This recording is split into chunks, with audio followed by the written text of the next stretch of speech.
a doutora Mariana Sato de Figueiredo. A professora Mariana, ela é professora adjunta do Departamento de Nutrição e Dietética da Faculdade de Nutrição da UF e é a presidente da Comissão de Biossegurança da UF. Mariana, por favor. Boa tarde a todos. A ideia aqui dessa... primeiro, eu queria agradecer à comissão pelo convite. É sempre um prazer estar aqui, falando um pouco da Comissão Central da Biossegurança aqui na universidade. É um tema que eu tenho poucos anos que eu trabalho nele, então eu na comissão após a saída do Saulo. Isso aconteceu em 2019. Eu e a Thalita, que ela está aqui também com a gente, assistindo o dia hoje. E eu tive a oportunidade de entrar um pouco dentro dessa área de biossegurança. Não é minha área de atuação, então eu sou nutricionista na Faculdade de Nutrição, mas é algo que me interessa muito, porque já desde que eu cheguei na universidade, eu coordeno laboratórios de pesquisa. Laboratórios que têm tanto resíduo químico, resíduo biológico, e essa questão da segurança, não só para a gente que está ali trabalhando como docente, mas os técnicos e os alunos que passam pela gente. Então, a gente começou em 2019 e, em 2020, veio a pandemia, então foram outros desafios. Então, a ideia hoje é trazer um pouco do histórico da Comissão de Biossegurança dentro da Universidade Federal Fluminense e aonde nós estamos atualmente, sobre a minha presidência, e quais são as perspectivas futuras. Então, assim, o histórico aqui na universidade ele corrobora muito com o que a gente teve... com a lei, que foi lá em 1995. Então, a partir disso, acho que foi um start para várias universidades e instituições a estabelecer as primeiras normativas de biossegurança. Então, a UF publicou a sua primeira portaria que designou a Comissão Interna de Biossegurança. Então, acho que uma coisa importante a ser ressaltada, não se falava em biossegurança pensando em reagente químico, mas ela foi estabelecida pensando em organismo geneticamente modificado. Então, foi a alavanca inicial. E, atualmente, a gente tem as duas coisas. E eu acho que, talvez, dependendo da unidade, você vai ter mais a biossegurança do que, propriamente, a biossegurança que vai trabalhar com o organismo geneticamente modificado. Então, a partir de 96, a gente tem um movimento, via Universidade Federal Fluminense, junto com a PROP, nesse movimento de começar a estabelecer essas normativas e regulamentos. E aí, não vou entrar não entrei no acordo aqui. Posteriormente, até o próprio Silvio falou bastante das normativas que a gente vem ao longo do caminho. Então, em 2005, a gente teve mais uma lei que foi estabelecendo as normas de segurança e mecanismos de fiscalização. Então, a gente sabe, dentro da universidade, a gente vê muito essa questão da biossegurança e fala, a biossegurança vem aqui. No começo, quando eu assumi, e agora o que a gente vai fazer? Achando que a gente tem um poder de punição fiscalizatório, polícia. Pelo contrário, acho que a história da sensibilização e capacitação é para que todos entendam que a gente está aqui como coadjuvante na história, e na tentativa da gente adequar o máximo possível para a gente atender todos os regulamentos e normativas que estão sendo publicados. E aí, posteriormente, dessa lei, a gente teve, então, a Comissão Interna de Biossegurança, ela foi estabelecida, então, a CEBIA, então, a gente tem esse regulamento que ele vai colocando todas as obrigações, normas, enfim, com quem trabalha com a AGM. Então, dentro da universidade, lá atrás, foi se criado por conta disso.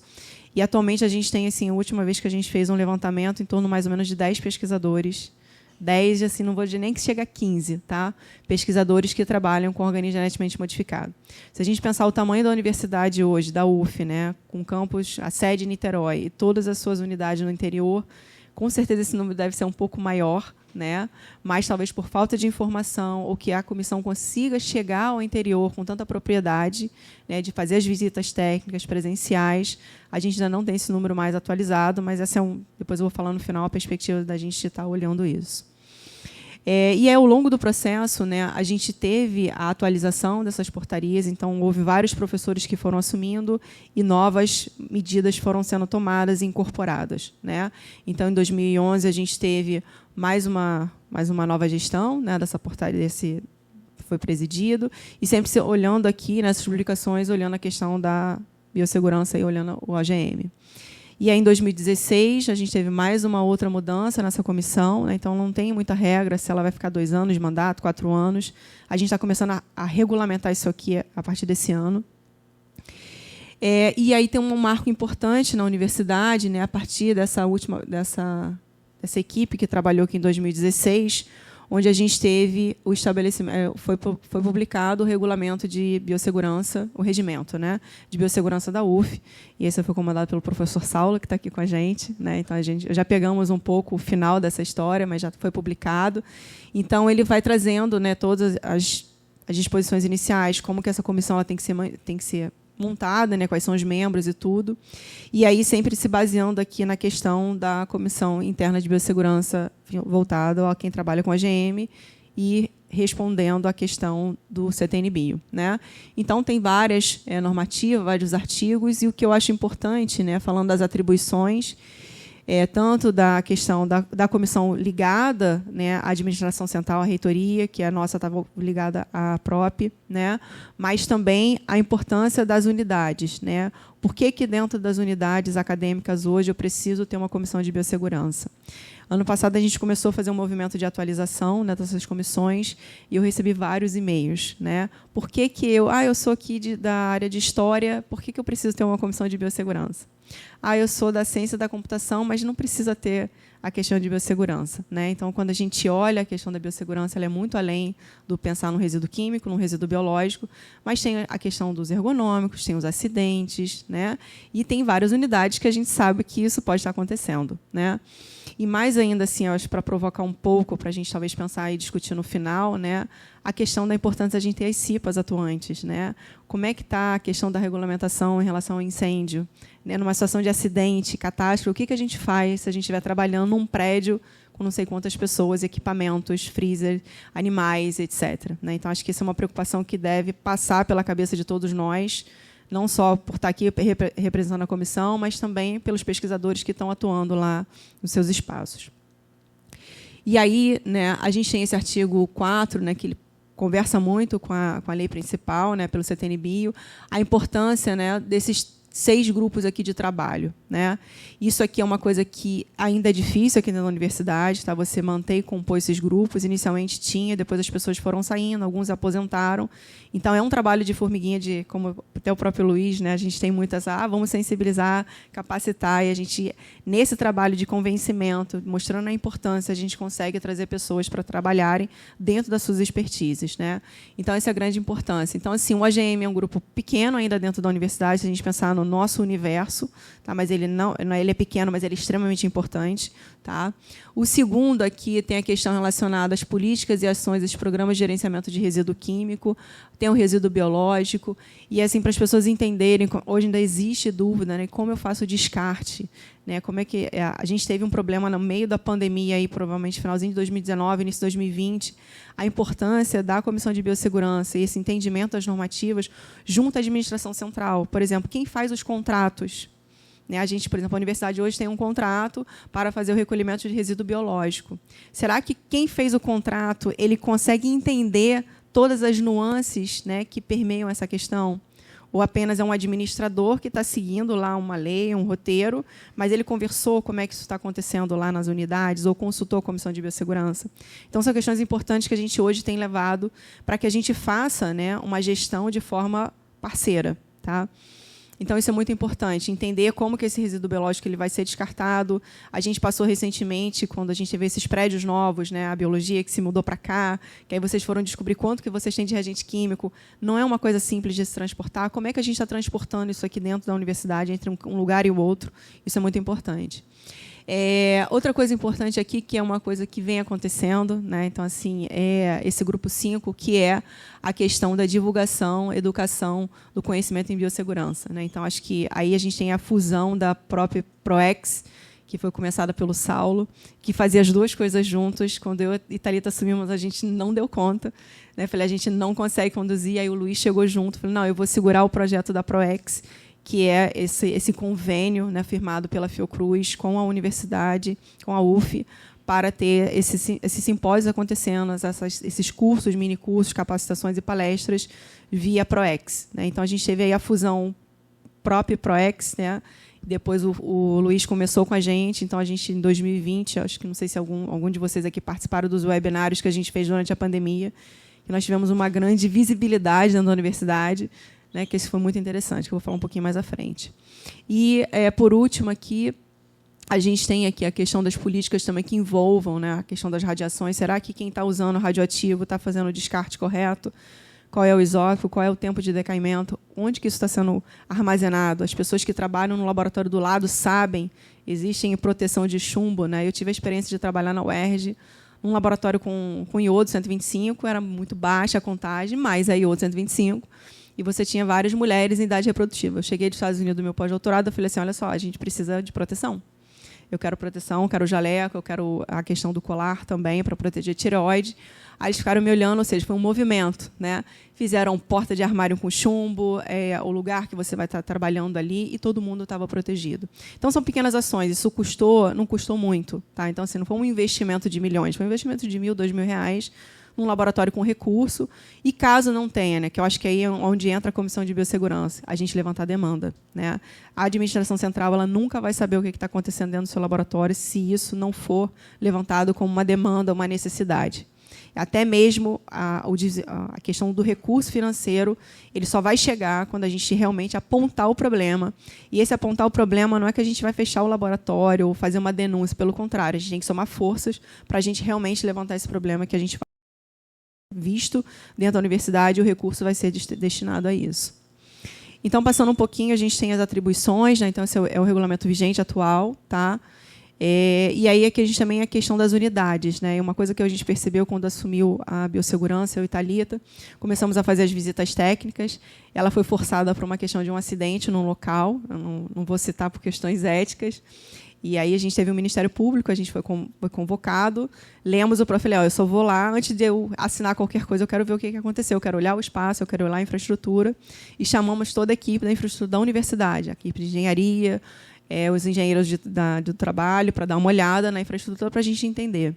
E, a partir dali, foi um movimento. Né? As pessoas começaram a ver que a gente não estava ali para fiscalizar, mas começaram a abrir os seus laboratórios e os problemas começaram a acontecer. Né? E a gente começou a ver, e hoje, esse espaço, né, que a gente viu, o acidente, eu tive a oportunidade de, no início desse ano, fazer um trabalho dentro desse laboratório, e não só vi o laboratório organizado, dentro do minimamente das regras, ele tem já lá o chuveiro lá, né, com a questão de acidente. E a gente também observou que eu presenciei, coincidentemente, um treinamento. Então, aqueles coordenadores do laboratório, que estão ali há quase 30 anos, eles fazem um treinamento regular, com prova, para todos os seus alunos, técnicos, pós-doutorado, todo mundo que está ali naquele espaço usando, inclusive eu fiz o treinamento. Tive que fazer a prova, no final você recebe uma pontuação e um certificado. Então, ou seja, aquela semente que foi plantada, né, lá atrás, você começa a ver que devagarzinho as pessoas vão incorporando. E era um laboratório que, para mim, foi muito problemático. Quando eu entrei, eu olhei e falei assim, nossa... Eu falei com a Thalita, a gente vai ficar sem dormir uma noite com o que eu vi ali em questões de risco. Né? E hoje você tem a coisa bem organizada. Então, assim, é possível fazer. Tá? E aí, falando dessa questão das unidades, né, a parceria importante da Comissão de Administração Central, conversando com diretores das unidades e também conversando com a comissão interna, né, dos locais. Por quê? Se eu tenho um acidente, né, em qualquer laboratório que seja, coordenado por qualquer professor ou pesquisador, quem vai responder aquilo ali é o diretor da unidade. E, acima dele, a gente vai ter aí o reitor da universidade. Então, quando chega o Ministério Público, alguma legislação, alguma coisa, chega via reitoria, e a gente é convocado, e muitas vezes aconteceu um acidente e o diretor ele não está sabendo. Né? Ele nem sabe que aquilo ali estava acontecendo ou que aquilo ali existia. Isso vale não só para situações, falando de biossegurança como um todo, e aí eu vou entrar na questão do OGM. Né? Será que todo mundo, todos os diretores sabem o que tem dentro dos laboratórios das suas unidades? Porque, se acontecer alguma coisa, algum acidente, a gente sabe que a gente vai ter várias pessoas envolvidas. Né? Então, a ideia é que a gente hoje tenha mais transparência e que a gente possa apoiar esses diretores ao conhecimento e que as pessoas não tenham medo de falar. Né? E a gente vê muito isso hoje. A gente tem feito reuniões junto às comissões, como, por exemplo, a UFGEM, né, o patrimônio genético. Tem coisas, inclusive, de biossegurança passam por esse comitê. Tem também a questão da Comissão de Ética em Uso de Animais, o SEUA. Está tudo linkado, né? E a gente não pode trabalhar de forma isolada porque não funciona. Né? A ideia não é burocratizar, mas sim que a gente tenha mais transparência nessa conversa, não só entre os comitês, mas que a gente tenha um apoio aos diretores e às comissões internas para tentar gerenciar todas essas demandas e problemas que vão acontecendo. Então, em 2017, a gente teve mais uma mudança, né, nessa portaria. E aí o que culminou, a partir dessa gestão, foi a questão, né, esse acordo firmado, esse convênio entre o Fiocruz, que deu muitos frutos, né, Flávio? Eu peguei um pouquinho no final dele, né, mas não participei do início. Mas é ele que acho que faz ainda a gente respirar, né? Acho que traz essa novidade. Acho que a Fiocruz é uma grande referência em termos de biossegurança, não só nos manuais, nas normas, nos regulamentos. Então, acho que orienta bastante a gente que ainda é pequeno. Eu acho que a UF a gente ainda é pequeno. Estava até fazendo uma conta. De 95 para cá, a gente vai fazer 30 anos em 2025. Então, eu acho que a gente tem que ter aí uma festa, acho que um evento comemorativo para valorizar o trabalho de muitos. Meu trabalho aqui é pequenininho, porque eu estou aqui há muito pouco tempo. Mas eu acho que é um legado que foi começado aí lá atrás, muito bem continuado pelo Saulo, né, que me passou o bastão ainda. Falta muita coisa, eu estou aprendendo, mas eu acho que é um legado importante a ser destacado, né? Quantas unidades hoje estão se organizando. Eu dei uma olhada, né, no site, por exemplo, da Biologia, que acho que esse é o grande motivo, né, o Instituto de Biologia. Acho que ele deve ser modelo, né? Olhando o site da biossegurança, a organização de vocês, seguem todas as regras, né? Agenda de reuniões. Então, assim, eu acho que isso é um legado, né, que foi trago aqui pelo Saulo, continuado pelo Luiz, né, o Flávio muito presente. Então, acho que esses modelos, esses exemplos positivos, eles têm que ser divulgados, né? Será que todas as unidades sabem que a biologia está bem organizada? Acho que isso aqui foi uma pergunta que acho que é um dever de casa que a gente tem que exercitar depois, né, pensar. Então, esse convênio, né, ele trouxe essa cooperação técnica, vários eventos, vários simpósios. Eu tive a oportunidade de participar de algum deles, né? E hoje esse convênio ele faz parte lá da ProEx, foi o grande elo, né, dessa questão da capacitação e sensibilização em biossegurança que vem acontecendo ao longo do tempo. E aí, em 2016, também a gente teve o lançamento desse manual, então, que foi o reitor lançou, né, eu vi lá todas as chamadas, que é o Manual de Gerenciamento de Resíduo Químico da Universidade Federal Fluminense. Ele ainda está, eu já dei uma olhada, ele está um pouco desatualizado. Eu acho que esse manual ele não deveria ser um manual só de resíduo químico, ele tem que ser um manual de biossegurança da universidade, baseado em todas as regras e legislações. E, nesse manual, também incorporar a questão do AGM, talvez desse aí do geneticamente editado, né? Como é que a gente, pelo menos dentro da universidade, da academia, pelo menos para a gente entender quem é que está trabalhando, a gente conseguir de alguma forma apoiar, mesmo que a gente ainda não tenha isso tão regulamentado pela legislação principal. Então, esse é um manual que está atual, tá, o que está lá disponível no nosso site, e ele agora vai começar a ser atualizado, tá? Eu acho que a nossa próxima etapa agora de ação vai ser a trabalhar em cima dele. Então, só para ilustrar, então, em 2019 foi quando eu e Thalita assumimos, né? Foi meio que assim, caiu de paraquedas. Era um cargo, quando o Saulo falou, aí falou entre os diretores, a minha diretora me ligou, eu falei assim, mas eu não tenho nada a ver com essa área. Ela, mas você tem esse olhar para o laboratório, para essas questões, eu acho que vai... Eu falei, mas quem vem comigo é a Thalita, que é da área de farmácia, então ela entende um pouco mais dessa parte química, né? Então, acho que isso a gente acabou fazendo uma liga interessante. E aí, posteriormente, a gente já à frente da comissão, então isso aqui foi algo que deu muito trabalho, né, Luiz? Foi um trabalho insano, principalmente na pandemia, que a gente não sabia ainda o que ia acontecer, estava todo mundo remoto, não sabíamos mexer nessas plataformas digitais, o Google Meet, tinham várias outras, a gente estava aprendendo, né, a fazer isso.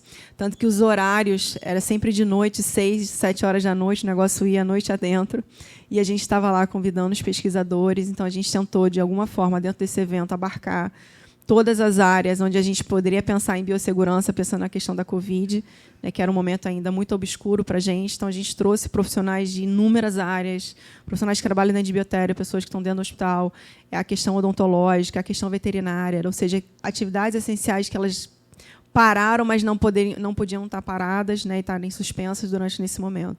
Então, a gente teve uma visibilidade muito grande, né, então a gente fez uma fusão aí própria ProEx, trabalho árduo aí do Luiz, principalmente, né, nessa organização e administração disso. E a gente teve dias de eventos que a gente tinha mais de 170 pessoas na sala, pessoas de vários lugares, né, como foi online, não foi só a UF, mas de vários outros locais, que foi bastante interessante para a gente. Eu acho que aí deu um gás que a gente respirou, falando, acho que a gente está no caminho certo, né, tá tentando pelo menos atingir e resolver um pouco dos problemas da sociedade. E agora é mais recente, então isso aqui é algo bem novo, que foi publicado agora dia 22 de junho de 2023. Então, assim, eu e Thalita, a gente entrou como comissão de biossegurança e a gente não era ainda a comissão interna de biossegurança que respondia à questão de OGM. sozinhas a gente não ia ter força, então a gente teve uma reunião com a PROP e a gente publicou. Então, hoje a gente tem mais 2 grandes parceiros atuando junto à biossegurança, olhando essa questão de OGM, que é o professor Elvésio, que está aqui com a gente, e a professora Isabel Paixão, que é daqui da Biologia. Então, hoje a gente tem uma comissão mais robusta, composta por 4 professores e professores até mais técnicos, né? O professor Elvésio, ele tem uma experiência vasta nessa área, que tem ajudado bastante a gente. E a gente começou a se debruçar sobre algumas questões importantes que a gente acha que a gente pode melhorar. E aí começamos, né? Então, a estrutura da nossa organização hoje, pensando na comissão central.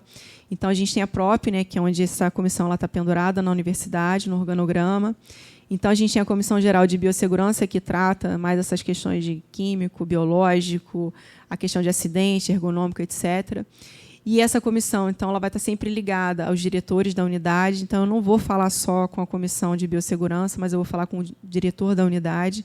Ele é peça-chave, importante, porque se às vezes eu tenho que colocar um chuveiro lava-óleos, alguma coisa, eu preciso de dinheiro. E muitas vezes ele vai ter uma livre ordenação, um dinheiro que vai chegar para ele usar durante aquele ano, ou ele pode fazer o planejamento para o próximo ano, e é ele que vai, às vezes, chegar com a verba e com recurso. Né? Então, acho que isso é muito importante. E as comissões internas nas unidades. Né? Então, hoje a gente está organizando esse regulamento para que a gente tenha nas unidades as 2 comissões, como aqui na Biologia tem, a Comissão de Biossegurança e a Comissão Interna de Biossegurança, que vai só olhar para a questão do OGM. E a gente tem, né, então, a CIB e o PROP, que foi a novidade agora recente. Então, também tem essa ligação direta de fala, né, com os diretores das unidades e as comissões internas de biossegurança, né, principalmente a questão do OGM. E, atrelado a essas 2 comissões, a gente tem uma fusão entre elas, que são os grupos de trabalho, que é a nossa próxima etapa agora, de fazer essa organização. Né? Então, o grupo 1 ele vai estar diretamente ligado, né, a CIB e o PROP, questão dos OGMs, e os demais grupos de trabalho, a gente vai estar comandando isso aí, com que a gente tenha a participação de professores, pesquisadores, técnicos, que eu acho que é importante também, de servidores como um todo, né? Tanto professor quanto técnico, de estarem envolvidos de acordo com as suas expertises. Não adianta eu me colocar simplesmente, eu quero que você fique aqui nesse grupo técnico de radiação. Eu não trabalho com radiação. Mas hoje eu tenho vários pesquisadores e professores que trabalham com radiação, né, já há muitos anos, e são pessoas fundamentais que vão ter uma contribuição técnica, né, para estar participando desse gerenciamento, estarem opinando, e que isso vai nortear as decisões pensando na administração central. Né? Então, quem vai estar montando os contratos, qual é o furo, porque às vezes a gente tem lá, fizemos o contrato. Agora, não sei se vocês estão sabendo, para vocês terem uma ideia, a gente mudou agora o nosso contrato de quem cuida de ar-condicionado. A empresa que ganhou a licitação é uma empresa que ela não tem nenhum funcionário no estado do Rio de Janeiro. A empresa é de outro estado.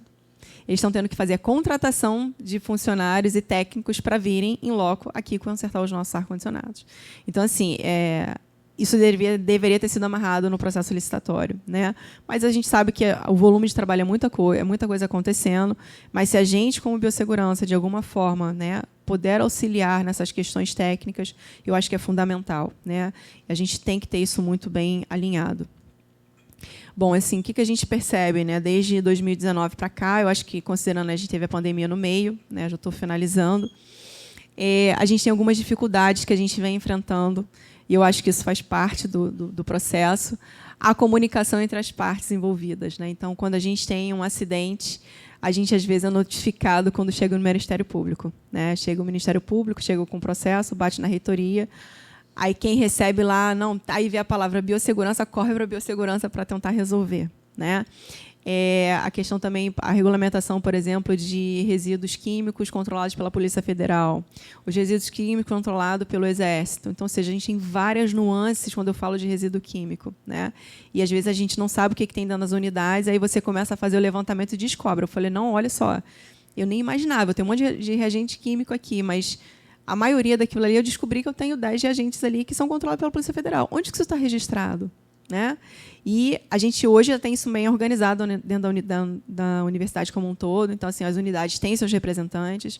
E é muito além. Né? Quando a gente recebe um reagente químico controlado pela Polícia Federal, ele tem que ser cadastrado. E a nota fiscal também. Mas aí você olhou, não, o reagente é tal, você olhou. Será que você conferiu tudo? Tem que conferir o rótulo. Tem gente que está entregando na nota dizendo que o reagente tem uma densidade E se você olhar o rótulo do reagente, quando alguém for fazer, sei lá, uma fiscalização, a densidade é outra.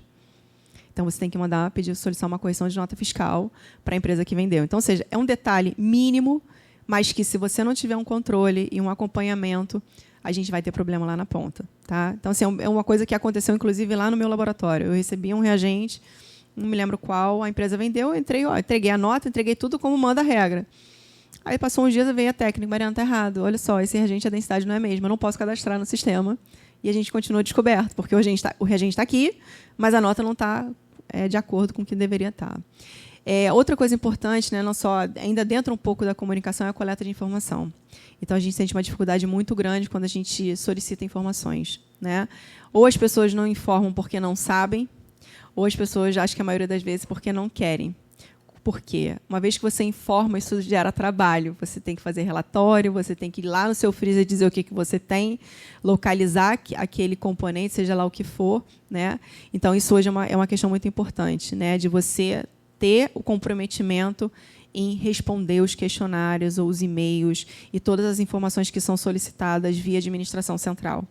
Então, se hoje vocês perguntarem para mim, Mariana, quantos laboratórios a gente tem na Universidade Federal Fluminense? Não sei responder. Quantos professores que você tem hoje que trabalham com a AGM? Quais são? Não sabemos responder. Recentemente, nós recebemos uma convocação que veio do MEC, chegou de novo na reitoria, e eles queriam saber, eu não me lembro se foi, acho que NB2 ou NB3, não me lembro, quem é que trabalhava com isso na universidade. Aí eu falei, oi? Isso foi na segunda-feira, tinha que responder até sexta. Eu falei assim, olha, nós não temos levantamento disso. Não sei nem se tem laboratório NB3, né? Ou 2, não me recordo, acho que era 2. Falei, mas espera aí que eu vou voltar às minhas últimas informações. Eu achei 5 pessoas. Falei, vamos fazer uma coisa direito, vamos mandar para os 5. Quem dos 5 responder nessa velocidade? E, graças a Deus, entre esses 5, eu atingi o alvo. Né? Então, essa professora que trabalha, ela respondeu exatamente o que a gente precisava, com todo o detalhamento, de uma forma com muita propriedade. Então, acho que isso é importante, né? Que isso seja um exemplo para todos. E a resposta aos e-mails, né? Então, assim, às vezes a gente manda coisas pela biossegurança, a gente parou de mandar. O que a gente faz agora via PROP? Então, quando vem da pró-reitoria, acho que dá um peso maior e as pessoas se assustam, né? Mas eu acho que, infelizmente, não precisava ser dessa forma, né? Que a gente pudesse realmente ter uma linha de comunicação direta e muito transparente. E, para fechar, né, eu acho que a gente não pode falar só de problema, a gente tem que falar de coisas boas e futuro e ser positivo, que eu acho que trabalhar com biossegurança a gente está ali, é um caminho de formiguinha, né? Vai um dando a mão para o outro, a gente não pode desistir, se um cansa, o outro tem que continuar, porque ele é eterno. Né? Eu acho que desde o momento que você entrou dentro de uma universidade, você está em risco, né? E você precisa se resguardar, não só o usuário, o animal, até o próprio ambiente. Né? Essa questão hoje de sustentabilidade que está muito forte. Então, hoje a gente está no momento de atualização dos regulamentos e manuais. Então, a gente já finalizou. Então, provavelmente, ele vai ser encaminhado à publicação do CPEX. Então, tem todo um trâmite burocrático para ele entrar em vigor, para que depois isso seja distribuído às unidades. Então, ele foi, na verdade, uma atualização perante as novas leis e regulamentos que foram saindo desde quando ele foi lançado. O próximo passo vai ser se debruçar sobre esses manuais, né, esse manual de biossegurança da universidade que precisa ser publicado, a gente precisa fazer isso, e provavelmente as unidades vão ser convidadas a contribuírem, que eu acho que tem que ser uma construção colaborativa. O mapeamento das unidades através das visitas, então, essa retomada, né, que a gente possa ir em loco, né, então, não só olhar ou responder um e-mail, mas que a gente esteja próximo. Né? Acho que nada como a gente estar presente no local, nem que seja para uma reunião de 1 hora, 2 horas, para conversar com o diretor e as comissões locais. E aqui, né, acho que, junto a isso, a gente tem uns levantamentos das demandas. Né? A importância da gente levantar a demanda de forma coletiva. Não adianta, porque, às vezes, eu tenho um problema de ar-condicionado aqui, eu tenho um problema na nutrição, eu tenho um problema na farmácia. Às vezes, a biologia pede, aí cada um fica pedindo individual. Agora, se a gente faz isso de forma coletiva, vai gerar um movimento e que talvez vai ter uma licitação específica para, olha, a gente tem uma demanda aqui. E a gente tem visto isso, tá? Vários equipamentos e várias áreas elas estão sendo hoje demandadas via licitação de forma coletiva, né? Para atender realmente os problemas que estão acontecendo na base. E a biossegurança aqui para ajudar. E a realização de reuniões periódicas. Né? Então, essas reuniões elas têm que voltar a acontecer. A gente sabe que a gente tem muitas atividades, então fala, vamos fazer mais uma reunião, eu não tenho agenda. Mas que a gente faça, né, que seja pelo menos uma vez por mês ou pelo menos uma vez por semestre, para a gente começar aí a catalogar e rastrear os nossos problemas. E eu gosto muito dessa figura aqui, uma figura que eu tirei da internet, né? Eu acho que a gente não faz biossegurança sozinho, a gente faz parte da mesma engrenagem, que é a universidade.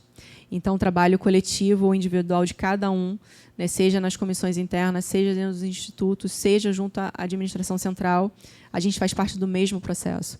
Qualquer acidente ou qualquer situação que acontecer em alguma unidade, isso vai chegar via administração central e a gente vai precisar resolver. Então, acho que trabalhar isolado ele é bom, mas se a gente trabalha de forma coletiva, unificada, a gente tem um peso muito maior dentro da universidade e lá fora. Bom, então eu queria agradecer. Aqui está o site da comissão, então ele está em atualização, a gente está migrando para a nova plataforma, que é um site ainda da plataforma antiga da UF. Então, a gente está em processo ainda de atualização. E aqui a gente também tem um e-mail da comissão, caso vocês precisem. Só assim, destacando, né, a gente não tem secretário, a gente não tem um técnico de informática para atualizar o site. Então, é eu e Thalita que ficamos gerenciando isso. Então, assim, realmente é uma loucura. Então, às vezes, as respostas elas não são imediatas e tem muita coisa que chega para a gente que a gente também não sabe responder. Tá? Para vocês terem uma ideia, recentemente eu recebi um e-mail, olha, eu tenho que fazer descarte de cartucho de impressora.